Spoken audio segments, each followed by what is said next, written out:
सो आइए स्टार्ट करते हैं अब नेक्स्ट मेजर एबायोटिक फैक्टर्स के साथ। ठीक है, पढ़ेंगे अब इसमें हम 4 फैक्टर। इसको आप याद रख लीजिएगा, ट्रिक से टॉवेल्स।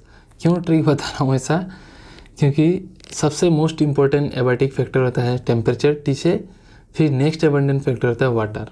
ठीक है, एल से होता है आपका लाइट एंड एस से होता है सॉइल। हम चारों को पढ़ेंगे डिटेल्स में। ठीक है, मुद्दा काफ़ी छोटा है पर मैं सारा बात बताता हूँ और फिर आपको बुक भी रीडिंग में दूंगा। So light, temperature is the most important factor, abiotic factor.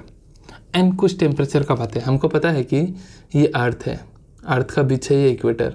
अर्थ बना नहीं, थोड़ा अंडा जैसा बन गया, भावनाओं को समझो। ठीक है सो जैसे जैसे आप इक्वेटर से दूर चले जाओगे तो हमको पता है कि आपका टेम्परेचर कम होते जाता है और अल्टीमेटली जब यहाँ पहुँचोगे तो एकदम बर्फीला एरिया होता है। ठीक है, सिमिलरली अगर आप एक प्लेन एरिया में हो, प्लेन में हो, तो आपका टेम्परेचर कम है in comparison with the hilly area. ऊपर माउंटेन टॉप में आपको क्या होता है, बर्फ़ दिखाई देता है, ठंडा होता है, जबकि नीचे आपका नॉर्मल रहता है। ये सब कुछ टेम्परेचर का वेरिएशन का बातें हो रहा है। ठीक है ना, वाई टेम्परेचर इज इम्पोर्टेंट। ठीक है, because temperature affects the enzyme kinetics. Enzyme क्या है, enzyme nothing but tertiary protein होता है जो फोल्डिंग करके एक्टिव साइड होता है टर्शियरी प्रोटीन में, वो फोल्डिंग करके एंजाइम बनाता है। ठीक है, सो एंजाइम टेम्परेचर कहीं ना कहीं एंजाइम काइनेटिक्स को अफेक्ट करता है और एंजाइम काइनेटिक्स को अफेक्ट किया तो अल्टीमेटली मेटाबॉलिज्म को, मेटाबॉलिक रिएक्शन को अफेक्ट कर रहा है, क्योंकि हमारे सारा बॉडी में एंजाइम्स की जरूरत है, सारा रिएक्शन में ही। सो एंजाइम्स बेसिकली टर्शियरी प्रोटीन होते हैं, बायोमोलिक्यूल से हमने पढ़ा है। जो टर्म ज़्यादा टेम्परेचर अगर हो जाए तो क्या होता है, वो डीनेचर हो जाता है, टूट के ये वापस से प्राइमरी स्ट्रक्चर बन जाएगा प्रोटीन का। ठीक है, और अगर टेम्परेचर कम भी हो तो क्या होता है, वो एंजाइम इनएक्टिव होता है। तो अल्टीमेटली कहीं ना कहीं इंडिविजुअल कोई भी हो, चाहे लिविंग ऑर्गेनिज्म, उसका मेटाबॉलिक रिएक्शन को अफेक्ट करता है। ठीक है, एंजाइम काइनेटिक्स के थ्रू से। Therefore temperature is the most important abiotic factor. अब कोई ऑर्गेनिज्म ऐसे होते हैं जो वाइड रेंज ऑफ टेम्परेचर को टॉलरेट कर सकते हैं, हाई टेम्परेचर को भी। वैसे ऑर्गेनिज्म को हम बोलते हैं यूरी थर्मल। थर्मल से बात कर रहा है, हीट का बात कर रहा है। और याद रख लेना हमेशा ट्रिक, यूरी है ना, EUR। सो यूर से क्या होता है, यूरोप, और यूरोप का है दूर में है, बहुत दूर Europe. That means eury thermal ऐसा एनिमल है जो वाइड रेंज ऑफ टेम्परेचर को टॉलरेट करते हैं, वाइड रेंज ऑफ टेम्परेचर को टॉलरेट कर सकते हैं, टॉलरेट। क्लियर है, सिंपल है। यूरी यूरोप से दूर है तो wide range of temperature. Thermal आ गया मतलब याद रख लेना आप, टेम्परेचर का बात कर रहा है। और यूरी हेलाइन आ जाएगा जब हम नेक्स्ट देखेंगे हेलाइन, तो समझ लेना सैलिनिटी का बात कर रहा है। Euryhaline are the organism that can tolerate wide range of salinity. Simple, eury से याद रख लेना, यूरोप दूर मतलब वाइड रेंज। ठीक है, और स्टेनोथर्मल, स्टेनो ऑपोजिट हो जाएगा। यूरी अगर वाइड रेंज होता है तो स्टेनोथर्मल क्या होगा, narrow range of temperature tolerate करने वाला ऑर्गेनिज्म को हम स्टेनोथर्मल कहते हैं। क्लियर है, सो हो गया टॉवेल, टी से temperature. Next water. So water is most important factor after temperature and life. Evolution chapter में पढ़ा, लाइफ वाटर में ही ओरिजिनेट हुआ है और कोई लिविंग ऑर्गेनिज्म बिना वाटर का सर्वाइव कर ही नहीं सकता। ठीक है, तो वाटर तो बहुत एसेंशियल है। अब हमको ऐसा लगता है कि जो ऑर्गेनिज्म समुद्र में है, ओशन में रहता है, लेक्स में रहता है, जहाँ पानी अवेलेबल है, वहाँ तो उनकी पूरा मौज हो रही है, मतलब बेटे मौज कर दी, क्योंकि पानी अवेलेबल ही अवेलेबल है, आपके तो मज़े हैं। पर ऐसा है नहीं, उनके लिए क्वांटिटी नहीं, उनके लिए क्वालिटी मैटर करता है कि भाई पीएच कैसा है, वाटर का केमिकल कंपोजिशन कैसा है उन ऑर्गेनिज्म के लिए जो अवेलेबल वाटर में रहते हैं। ठीक है, सिर्फ क्वांटिटी होने से भी नहीं होगा, उनके लिए क्वालिटी। अरे भाई, कोई कम पीएच में रहने वाला ऑर्गेनिज्म, ऐसा वाटर का पीएच है ज़्यादा, तो कहाँ सर्वाइव कर पाएगा, समझ रहे हो। फिर सैलिनिटी बोले तो सल्ट कंसनट्रेशन कितना है पानी में, और इसको हम मेजर करते हैं पर्ट्स पर 1000 में। पर्ट्स पर 1000 मतलब 1000 वाटर मोलिक्यूल में कितना सल्ट है। सपोज 5 है तो मैं बोलूँगा 5 ppt, मतलब 1000 वाटर मोलिक्यूल में 5 सल्ट है, तो सैलिनिटी में बोलूँगा 5। तो इसको आपको थोड़ा याद रख लेना है किसका कितना है। ठीक है, सो इनलेन वाटर का जो आपका सैलिनिटी है वो है आपका 5 ppt होता है, 5 पार्ट्स पर मिलियन, कि 1000 में आपका 5 ही रहते हैं। फिर सी वाटर में 30 to 35 ppt होता है और हाइपर सैलाइन लगून में तो 100 से ज़्यादा, मतलब बहुत सल्टी वाटर होता है इनका। सो ये याद रख लेना है। सिमिलरली यूरी हेलाइन, हेलाइन मतलब सैलिनिटी का बात हो रहा है। ठीक है, सैलाइन बोलते हैं ना, तो हेलाइन याद रख लेना उस तरीके से। यूरी मतलब दूर, that means organism that can tolerate wide range of salinity. Stenohaline मतलब narrow range of salinity tolerate करने वाला ऑर्गेनिज्म। क्लियर। सो नेक्स्ट आते हैं हम light. So light is also very essential, क्योंकि लाइट ही होता है जिसकी वजह से फोटोसिंथेसिस लाइट एनर्जी को केमिकल एनर्जी में कन्वर्ट करके फूड बनाते हैं प्लांट, ऑटोट्रॉप्स इसको हम कहते हैं। प्लस लाइट फ्लावरिंग के लिए भी इंपॉर्टेंस होता है प्लांट के लिए। प्लांट में हमने पढ़ा है आपका plant growth and development chapter में प्लांट फिजियोलॉजी का, कि प्लांट का फ्लावरिंग करने के लिए क्रिटिकल उनको लाइट चाहिए होता है, क्रिटिकल लाइट, उतना अमाउंट का लाइट चाहिए तो ही फ्लावर करेगा। ठीक है। सो उसमें कोई कोई प्लांट ऐसा होता है जो शॉर्ट डे प्लांट होता है, short day plant. Short day मतलब इसको लाइट कम चाहिए। सपोज क्रिटिकल डे लाइट का टाइमिंग 9 आवर है, तो ये ऐसा प्लांट होता है शॉर्ट डे प्लांट जो 6 आवर में बढ़िया से फ्लावर करेंगे, कम उनको लाइट चाहिए। और कोई कोई लॉन्ग डे प्लांट होते हैं जिसको आपको लाइट 9 घंटे से ज़्यादा चाहिए होगा। सो लाइट के लिए भी बहुत इंपॉर्टेंट है। प्लस ये light is very important for the seasonal and ड्यूरल rhythm. Animal में रिदम बनाता है, अलग अलग सीजन में एनिमल्स का बिहेवियर अलग होता है। वाई? बिकॉज उनका बॉडी में रिदम अलग अलग रहता है। इसके बारे में क्या बताऊँ, सब all are interconnected. Neurology chapter में बता के रखा है मैंने, न्यूरॉन्स चैप्टर में, सॉरी एंडोक्राइन चैप्टर्स में। ठीक है, हार्मोन्स वाला चैप्टर में जाके देख सकते हैं, वीडियो लिंक रहेगा डिस्क्रिप्शन में। तो रिदम चेंज होता रहता है। ठीक है, एनिमल या सीजनल रिदम चेंज होता है अलग अलग सीजन में लाइट की वजह से। And it also affect the foraging and reproductive behaviour of our animals.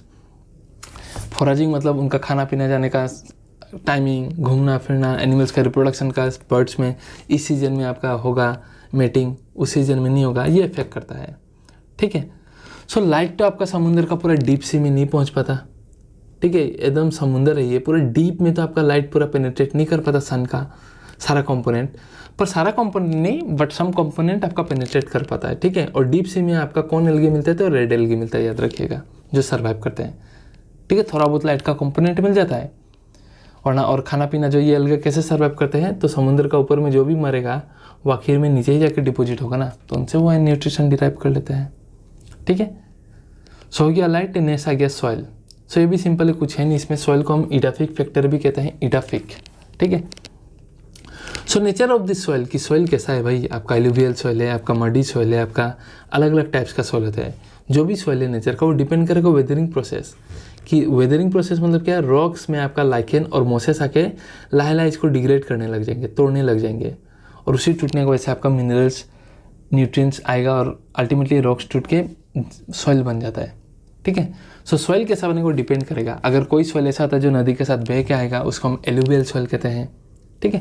तो सॉइल का नेचर डिपेंड करेगा वेदरिंग प्रोसेस पे, और कि वो आया है ना, वो खुद से बना है बाय वेदरिंग प्रोसेस, या डिपोजिशन से आया है, या फ्लो में आया है किसका, लीवर के साथ। ठीक है।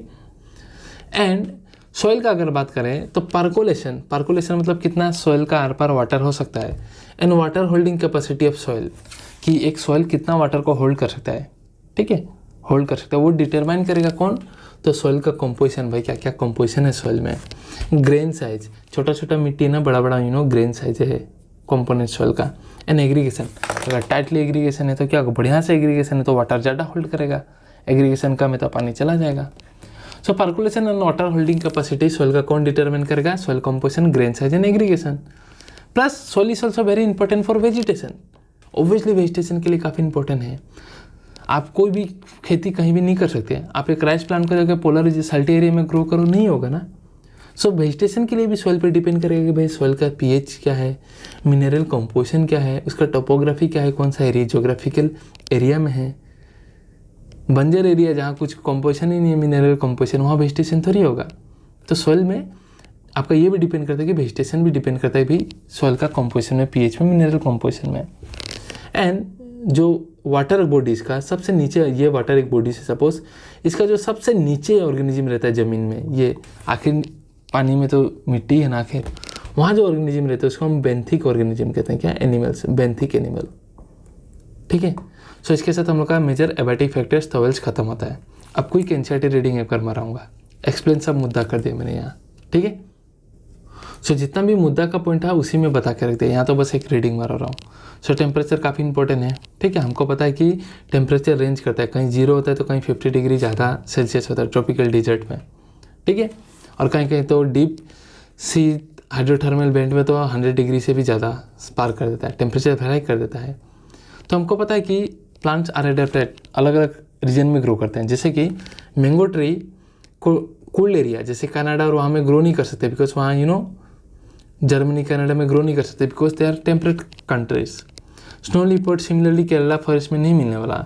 टूना फिश आपको सिर्फ ट्रॉपिकल में एरियाज में ही मिलेगा ओशन का, उससे ज़्यादा और कहीं नहीं मिलने वाला टूना फिश, ठीक है। सो टेम्परेचर का सिग्निफिकेंस जो है लिविंग ऑर्गेनिज्म में रियलाइज़ किया गया, क्योंकि it effects the enzyme kinetics of the individual living organism through it's metabolic activity. Ultimately metabolic activity change हो जाएगा एंड अल्टीमेटली फिजियोलॉजी उस ऑर्गेनिज्म का चेंज हो जाएगा, फिजियोलॉजी, ठीक है। रिएक्शन ही अच्छे से नहीं हो पाएगा तो फिजियोलॉजी कहाँ से होगा, उसका फंक्शनिंग नहीं हो पाएगा। और eurythermal wide range of temperature, stenothermal narrow range of temperature, ठीक है। नेक्स्ट वाटर, तो वाटर मोस्ट इंपॉर्टेंट फैक्टर है आफ्टर टेम्परेचर, और लाइफ ओरिजिनेट हुआ था वाटर में, ठीक है। Now the productivity and distribution on plant heavily distributed on water, obviously water पर डिपेंड रहता है, वाटर रहेगा तो बढ़िया से प्रोडक्टिविटी होगा, ठीक है। सो आपको लगेगा कि जो ऑर्गेनिज्म ओशन, लेक्स, रिवर में रहता है उनका कोई प्रॉब्लम नहीं है, वाटर रिलेटेड प्रॉब्लम, बट ऐसा नहीं है, ठीक है। It is not true, because इनके लिए क्वालिटी मैटर करता है कि केमिकल कंपोजिशन क्या है, पीएच क्या है, ऑलरेडी बता के रखा हुआ है, ठीक है। सल्ट कंसनट्रेशन क्या है, इसको हम सैलिनिटी बोलते हैं, मेजर करते हैं पीपीटी में, पार्ट्स पर 1000 कितना होता है। इनलैंड वाटर का 5, सी का 30 to 35 एंड हाइपर सैलाइन लोगों का 100 से भी ज़्यादा, ऑलरेडी बता के रखा है, दिमाग में रख लेना इसको, ठीक है। स्टेनो हेलाइन मतलब नैरो, यूरी हेलाइन मतलब वाइड रेंज ऑफ सैलिनिटी को टॉलरेट करेगा। नेक्स्ट लाइट से एक प्रोसेस है फोटोसिंथेसिस, जिससे प्लांट अपना खाना बनाता है, ठीक है। नाउ और यहाँ में कुछ बात है, mini species like small plant, ठीक है, हर्ब्स श्रब्स जो होते हैं वो क्या होते हैं, growing in forest are adapted to photosynthesis optimally under low light condition because they are constantly overshadowed by tall. मतलब क्या कर रहा है कि फॉरेस्ट में बड़े बड़े प्लांट है इस तरीके से, ठीक है। सो आप देखोगे जब फॉरेस्ट जाओगे तो देखोगे यहाँ छोटा छोटा प्लांट भी तो उग रहा है ना भैया, बहुत छोटे छोटे प्लांट। तो ये छोटे छोटे प्लांट क्या करते हैं, इन कोर्स ऑफ इवोल्यूशन अपने आप को ऐसे अडॉप्ट कर लेते हैं कि ये लो लाइट कंडीशन में भी आराम से खाना बनाएंगे, बिकॉज ये देखो बड़े बड़े प्लांट उतना अच्छे से यहाँ सनलाइट आने ही नहीं देते नीचे वाले प्लांट को, ठीक है। तो ये ऐसे ही अडॉप्ट कर देते हैं कि हम आराम से कम टेम्परेचर में कम लाइट के प्रेजेंस में खाना बना लेंगे, वही बात बोल के रखा है। एंड फ्लावरिंग का इम्पैक्ट करके रखा है, long day plant, short day plant बताया मैंने, ठीक है। And it also impact like diurnal and seasonal variation, ठीक है, एनिमल्स में, and even their foraging and reproductory and migratory activities, ठीक है। सो लाइट जो होता है आपका डीप लाइक ओशन में उतना अवेलेबल नहीं होता है, हालांकि उसका कुछ पार्ट कंपोनेंट सनलाइट का अवेलेबल हो जाता है, ठीक है। And out of the deep thermal में कौन सा मिलता है, तो आपका रेड एल्गे मिलता है। सॉइल इडाफिक फैक्टर कहते हैं, जो कि काफ़ी इंपॉर्टेंट है, ठीक है। वेराई करता है अलग अलग प्लेसेस में, और उसका नेचर डिपेंड करता है कि भैया वेदरिंग प्रोसेस क्या था उसका, कि whether this soil is transported transport हो क्या है रिवर के साथ, या सेडिमेंट्री है, बना है वो रॉक से, ठीक है। सो सॉइल कंपोजिशन, ग्रेन साइज और एग्रीगेशन डिटरमाइन करता है पर्कुलेशन और वाटर होल्डिंग कैपेसिटी सॉइल का क्या है, ठीक है। और वेजिटेशन के लिए आपका सॉइल का pH, mineral composition and topography काफ़ी इंपॉर्टेंट है। और जो ऑर्गेनिज्म एकदम डीप मतलब एक वाटर बॉडीज के बिलो में रहते हैं सॉइल में, उसे हम कहते हैं बेंथिक एनिमल्स। सो हो गया ये भी हम लोग का खत्म, मेजर एबायोटिक फैक्टर। नेक्स्ट हम पढ़ने वाले हैं response to abiotic factors, which is also very simple and easy, ठीक है। कोई डाउट हो तो कमेंट सेक्शन में बताना, and stay tuned for the next video. Thank you very much.